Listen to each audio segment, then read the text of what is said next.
Stop us if this sounds familiar. You're relaxing with a motherload of rice crackers. Suddenly a text arrives, breaking the solitude. It's old mate Waka Kotahi. And it seems like they want you to pay an outstanding fine. Great, just pull out your credit card and clean the slate. Stop, you've just been scammed. You would be led to a web page.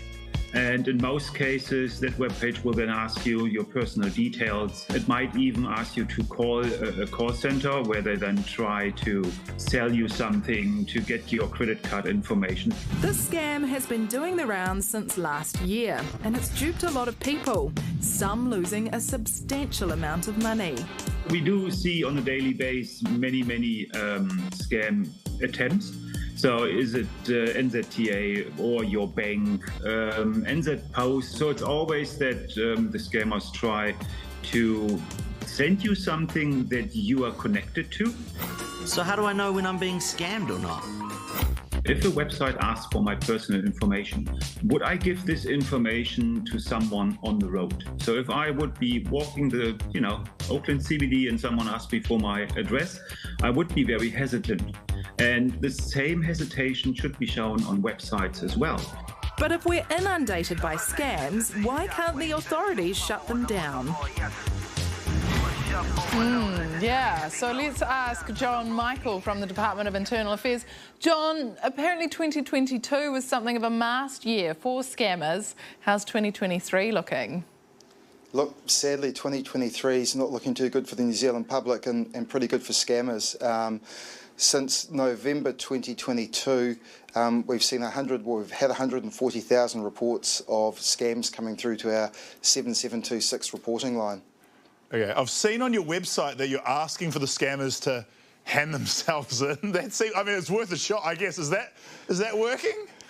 It's worth a shot. It hasn't worked at the moment, but I guess what we're trying to do is to appeal to them the fact that, hey, you guys, you're targeting New Zealanders, you're targeting vulnerable members of the community, and have some decency. Just don't do it. Turn yourselves in. If you're not going to do that, just stop doing it. I don't mean for this to embarrass you, but have you actually ever caught a scammer? Yes, we have. Look, I can't talk about this investigation at the moment because it's a sensitive investigation, but we've been successful in identifying scammers, yes. I assumed a lot of these scammers would be international and happening overseas. Are you implying that a lot of these people are domestic as well?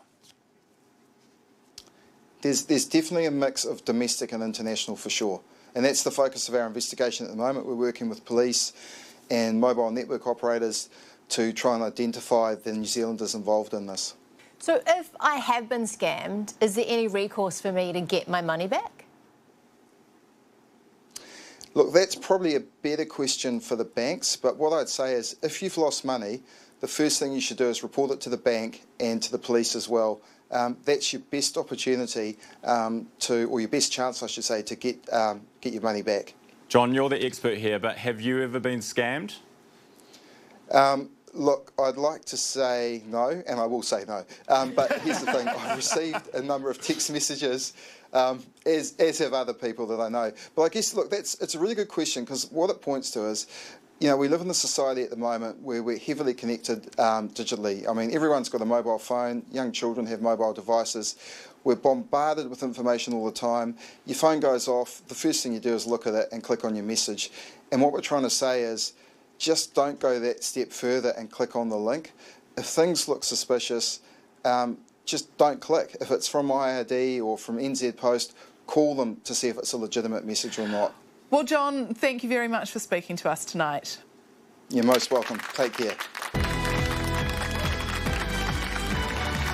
No, Mike, te kaupapa, welcome to the project. As you can see, we have the wonderful Kara Rickard here tonight. And weighing down the other side of the desk, we've got Guy Williams. I don't know why I had to do that. You're sitting on the opposite ends of the desk. I'm sorry, you probably you weigh a normal amount and you're fine.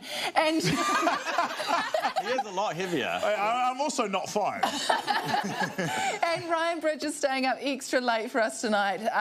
He joins us tonight, so give him a hair up. Yeah. You can tell I don't usually do the welcome to the show, I'm just the vibes guy. Yeah, what a great vibe, though. Good evening, everybody, and how much do you weigh?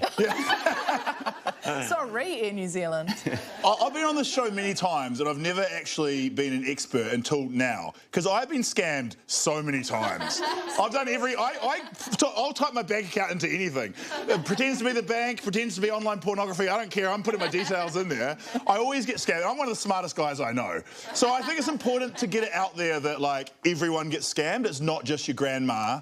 And I've got to, like, get rid of that stigma, which is what I'm trying to get rid of today. You know what? I do actually really appreciate that. Because I mean, I don't think I've been scammed, but I don't know for sure. they look legitimate. They look really good. They take your money. You would know if you were missing money. Are you that rich that you don't notice it coming out of your bank account? Absolutely loaded. I'm like, you can have it. I've never been scammed. I mustn't be signing up to all the dodgy websites you are. Yeah. This is what I don't like, is every time you go to, get your hair cut or something, they want your name, your address, they want your most recent, your parents' address, they want your mum's maiden name. Like, do you need that information from me so that I can get my hair cut? Do you need my phone number so I can buy underwear? It's like, I just want to buy a T-shirt, guys. I don't need to give you my postcode and my phone number. Yeah. Okay, well, keep your eyes peeled for that scam, fingers crossed, that knowing that it's out there is going to help you to avoid it. No.